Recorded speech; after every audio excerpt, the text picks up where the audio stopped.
دوستا اینجا پارک مولانا صاحب جامیه، جایی که مهاجرین از مرز میارن اینجا کمپ پشت سرمه و از اینجا باز انتقال میدیم به ولایت ها.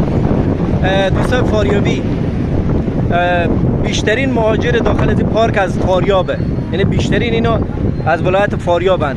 ما اول موتره که تانیستیم هماهنگ شده، این موتره که قراره بره فاریاب و اول موتره که امروز میره دیگه. ولایت ها موتر زیاد میرن، اول موتر فاریابه. این ویدیو تا میتونین دست به دست کنین تا برسه به گوش همشهری‌ها و هموطنان شما که از فاریابن، تا به خاطر انتقال مهاجرین فاریابی دست به کار بشن که خیلی زیادن، خیلی، یعنی داخل پارک.